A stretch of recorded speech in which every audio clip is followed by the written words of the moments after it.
always beeps at me. Okay, I think I'm done coughing. Um, so I'm gonna do another dramatic reading. This one is a story called Wheel of the Sun. You're welcome to read along. Just Google my name with the title. It's a free blog. Just close their pop-up. Never monetized. Yada yada. And this one is intended to express vividly certain Taoist concepts. This is a Taoist short story about a world that began much like ours. And it just took a slightly different path, just a slight change. So, Wheel of the Sun. Tumbling through the lands of the Ammonites. Deep in their ocean, on that world they never named, the Ammonites began as a flat disk, a sand dollar. Along their edges, a frill of tiny tendrils touched floating dust to gulp debris along the ocean floor. With a central axial orifice and longer tentacles to reach, they would catch passing prey. That axial orifice cut clean through to both sides, so that they were prepared, after tempestuous tides, for either coin toss. Their eye stalks, tongues, delicate nose feathers, all lay protected within cubbies along the inner sides of that bony axle.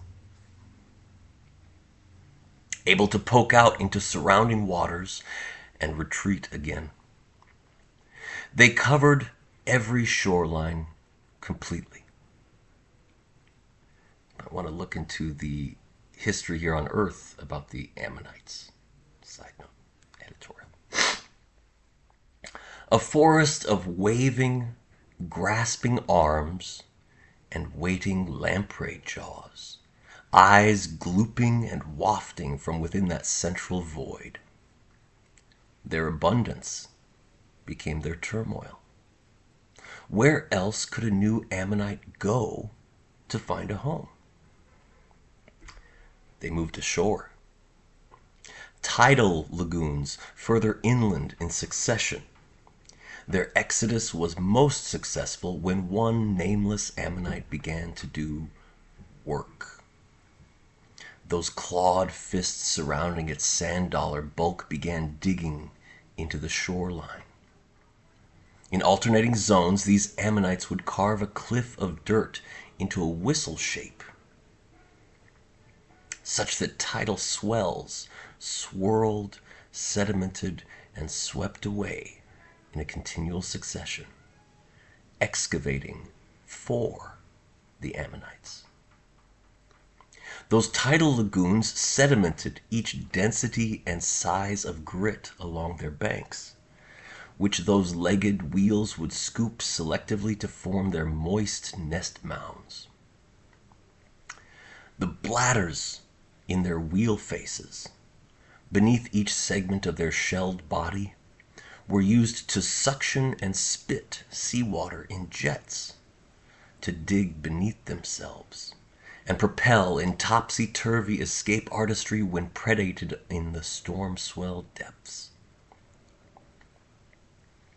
Suctioning air instead, they could bubble oxygen into their lagoons at low tide, to continue breathing despite a lack of circulation of dissolved oxygen in the waters. Those bladders became lungs. The lagoon Ammonites populated further inland along every lowland sedimentary shore. Yet their lungs allowed them to push further.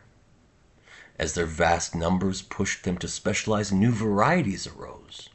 Some began trying to slug their way to neighbor shores, pulling their flat bulk from all sides, with their strong arms plowing into soft sand and silt. Those large, strong Ammonites would haul themselves in expeditions, invasions. The smallest ammonites were the least stuck in the mud, able to wiggle to freedom if they waddled further inland. The shoreline became a domain of those hulk ammonites, thickest shells, strongest arms, digging deepest lagoons which are unsteady to all smaller foes. Inland, along the rivers, were the sprite ammonites, collectives of wiry and fleet little ones who would corral in coordination to communicate danger over great distances. The entire river length was a continual clatter of tiny claws, a telephone line to rally the troops. The hulk ammonites' strength and size facilitated immense excavations, converting the shorelines into deep, meandering lagoons and crumbling muddy cliffs surrounding them. Those hulks lay flat at the bottom, churning the waters around them and belching air into the muck for the greatest density of microalgae to feed their skittering mudfish prey. And those excavations created cascades further upriver, as those depths pulled water faster, eating downwards along the river bottom. Those cascades were another place where the flow of water did the ammonites' digging. After aeons of sprites tickling mud along the banks, then those rivers were a lattice of meandering oxbows, such that their steadily retreating waterfall would carve a meandering path, first falling at one place, then scooting to the side of the cliff to fall somewhere else. As each waterfall wandered, it left sedimentary basins behind.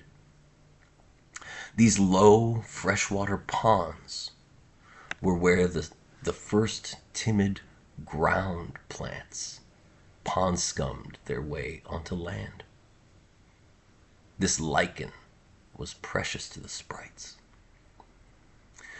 Crude horticulture began, with sprite hoist hopping their little coin bodies like a crab with a wedgie. Hop, plop, hop, skid, stop. They carried piles of pond scum on top of their pie-segmented shells to drop into other ponds and cultivate. The best varieties were selected naturally to proliferate. Those less productive kinds had produced no surplus to use as a nursery for new sites. This greenery attracted bugs and lungfish, other niches, which attracted the hulks in repeated invasions again. The sprites would know of the army as soon as it began its journey. They had plenty of time to flee or prepare. Those sprite river basin networks were able to travel fastest that had two advantages. Their forward scouts could retreat safely, and each new fortified position could be held until the very last moment, retreating safely again. And their rearmost farmers could rush all the way to the front line in defense. Every squad of hulks was surprised from all sides by a tsunami of tiny ones. With their meager strength, the sprites could not strike hulks with great force. Instead, their swarm would pile atop itself to hoist a few onto the backs of the hulks from all sides.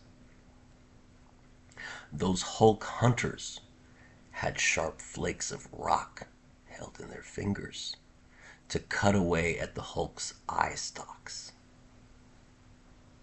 Tiny arms prodded down inside that axial orifice, raking those eyes and tongues and nose feathers even after they attempted to retreat.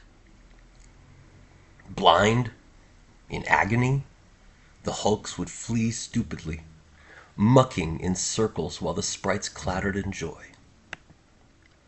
That was only the case if the river basin sprites could gather in sufficient numbers, because they were fast. The fastest sprites were the ones who learned to roll. Tumbleweed style, wobbly and swirling to the ground repeatedly, they were barely capable of staying upright for more than a few meters. That was still a dozen times better than dragging a flat plate on the ground. The Ammonite people are all descendants from these wheel farmers. Wheel people could heft a larger body efficiently. Much less muscle necessary, fewer calories per kilometer in less time. The wheel people grew larger, stronger in the fight against the hulks. And they propagated further upriver, carving, fertilizing wider swaths of floodplain and valley. The Ammonites brought plants to land.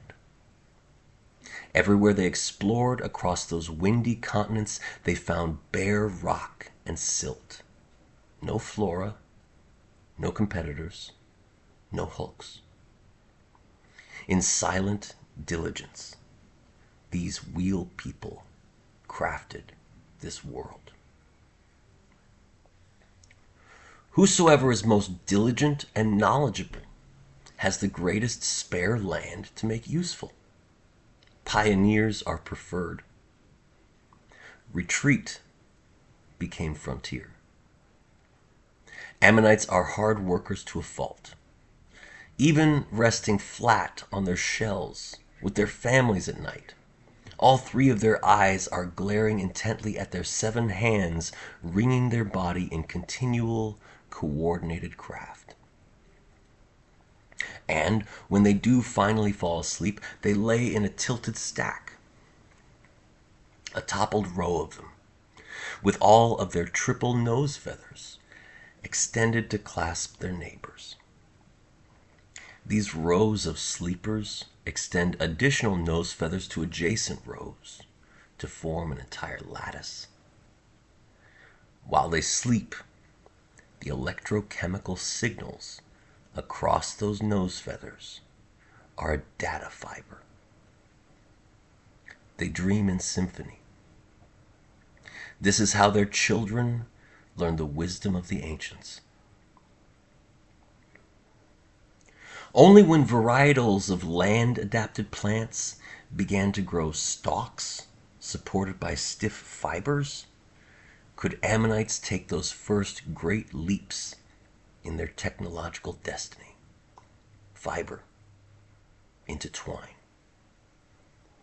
Fitted with woven net sacks over their shoulders, pockets covering each pie wedge shell on both sides of their bodies, Ammonites could now carry many things with them. Much more than what their 7 backward palms could hold while they rolled. And piles of fibers could be rubbed together for warmth. Rubbing 2 threads of twine would even make smoke if done quickly.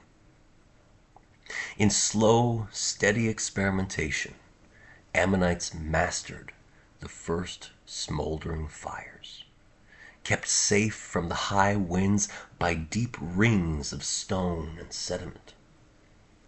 That baked dirt and rock kept their kin warm in windswept winter. Those pioneers overcame the cold northern zones, spreading ponds and surrounding reeds ever further. The tallest, thickest reeds, with hollow cores, made lightweight beams for a tinder rafter woven roof, adding slightly to the warmth and windproofing of their rocky crater fire pit dens. These crafty Ammonites came to dominate all the wide open plateaus, all the way back down to those old rivers and waterfalls. There, the tiny hordes of sprites are still waiting, wavering by the water's edge, clacking to warn their brethren of invaders. They have evolved, instinctively, to pile atop each other until they reach your face. They each hold a half-dozen sharp rocks, aiming for your eyes. pioneers stick to their mountain garden swales, safe and sane, productive, avoiding the problem. Retreat is progress. Every land plant, each time nature bothers to craft anew, is identified and cultivated by the Ammonites. Their crater gardens are isolated niches where each crop is tested and selected. Evolution gave Ammonites each mutation. The Ammonites learned to make best use of them. Every plant in dirt on this whole world was crafted by them. Their selection vastly accelerated the entire process, while those Ammonites most insightful and diligent to the task were necessarily selected too. That is what drove their brains to grow so enormous. Those storytellers, gardeners, would look at the sun and the vast moon. The celestial bodies are the bodies of Ammonites, obviously. Mother and father of the universe, rays of light reaching in flowing arms, warmth touching us from high above, ancient and full grown. Ammonites yearn to rejoin those heroes of their constellations, to be full grown. They work to get there. That evolution of incisive observation and long-term planning allowed the Ammonites to make sense of and care for those bugs and salamanders which had come to inhabit their territories. Every creature they saw became a pet. Across millions of years of gentle favoritism, protecting and providing, creating those homes the creatures need, processing and storing their necessary foods and scarce salts. Ammonites became beekeepers, shepherd of giant salamanders, scraping mosses and grinding into paste dried for winter fodder. Their world is wholly their own creation, their garden. As a result of these geological ages of labor and tending, the landscape is lush. And every plant and critter is the special tool for the purposes of the Ammonites. They need only carry a few precious stones in their net pouches or drag a sledge of supplies behind them in a wagon team in order to accomplish every craft and design they have devised. When the Ammonites sense a problem, dreamed together, they lay the plan with designs drawn in dirt, then scribed to clay or cut as tally onto reeds. They set out on that journey which completes the circuit of their task. They reach each source of materials in time, in place, ready for the next by the time they arrive there. Along their route, they grasp each passing plant which holds part of their plan, a tool for their next site's activities. Their journey is a shopping cart spree in a hardware store. Once they reach their destination, they have all their tools in hand. And that destination has those raw materials which their tools craft on site for their final purpose. That was why, when we landed, we could detect their herds and spot them, yet they seemed crude prehistoric nomads. They had twine vests and sharp stones in their pockets. We were laughing.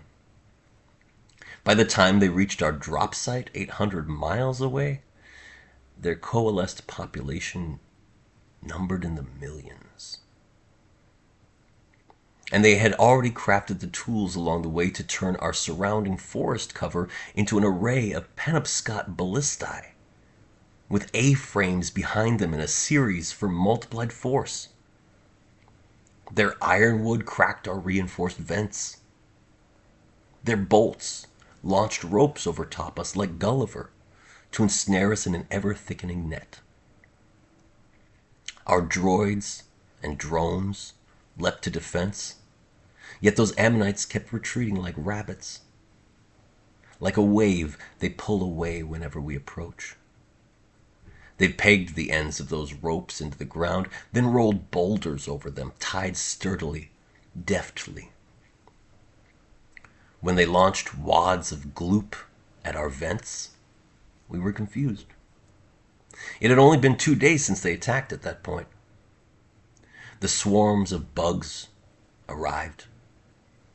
They gummed up everything, wedging their bodies into the valves of our rockets. We sent bots to crawl across the panels down to the nozzles to clean them out, and the poor machines were crumpled by dead-on ballista bolts the length of a delivery van. We are a cornered mouse in their pantry. Don't send rescue.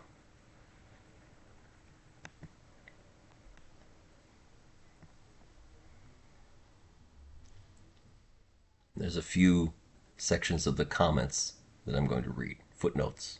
The rest of the story of human expedition. Our rockets. Our arrival. Don't you worry that we might have given the natives a hint? They might start planning to be like us. We could have inadvertently triggered an uplift event. They make reed baskets to catch lungfish. I doubt we need to worry what they think.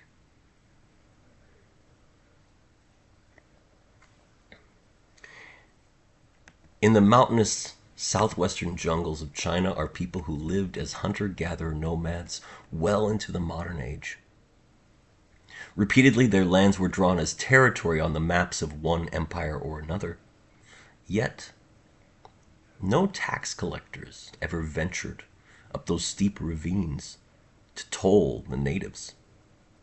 No magistrate held court over their disputes, surmounting their local elder council customs. They remained free, too costly to subjugate. Ammonites are these. You could only take their verdant home if you killed all of them. And if you kill all of them, then that entire biome will collapse. You have only desolation as your prize. Those who would take over the earth and shape it to their will never, I notice, succeed. The earth is like a vessel so sacred that at the mere approach of the profane, it is marred, and when they reach out their fingers, it is gone. Lao Tzu, number 29, Witterbiner translation.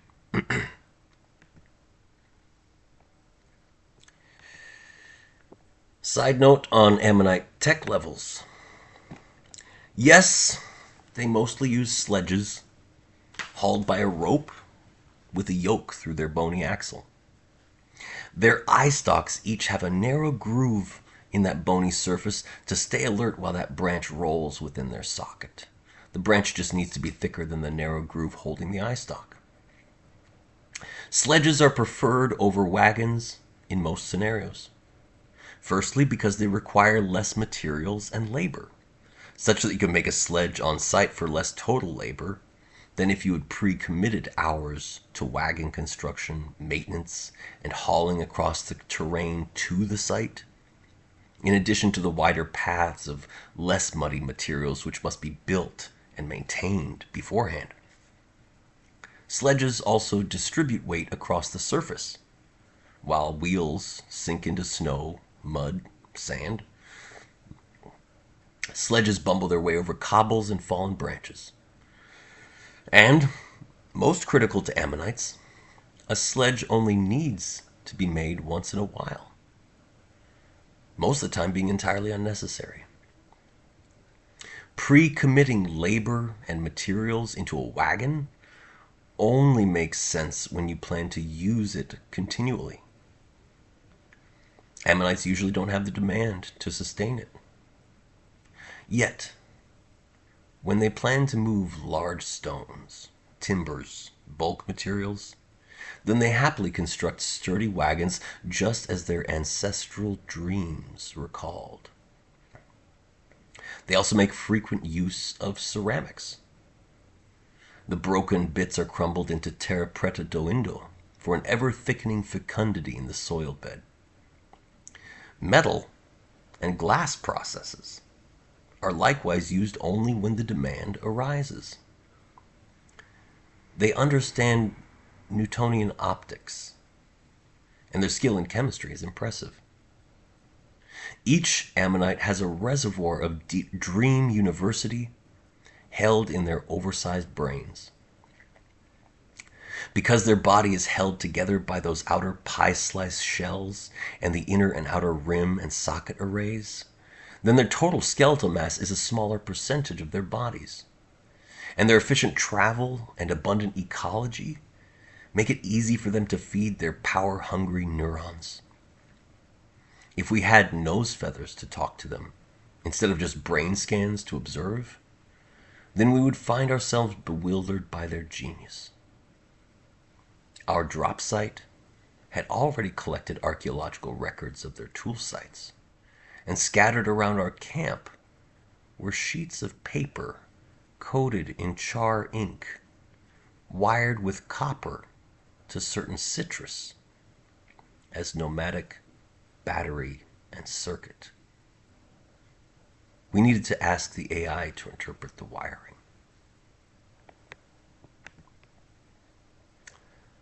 Our final report. We had run out of droid to keep them at bay, and our bullet reserves were depleted in less than 15 minutes. Energy weapons maxed our power availability, everything degrading because our heat cycle ventilation is so horrifically clogged.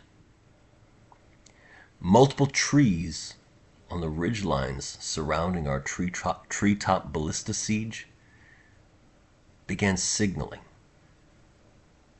Radio. They have radio.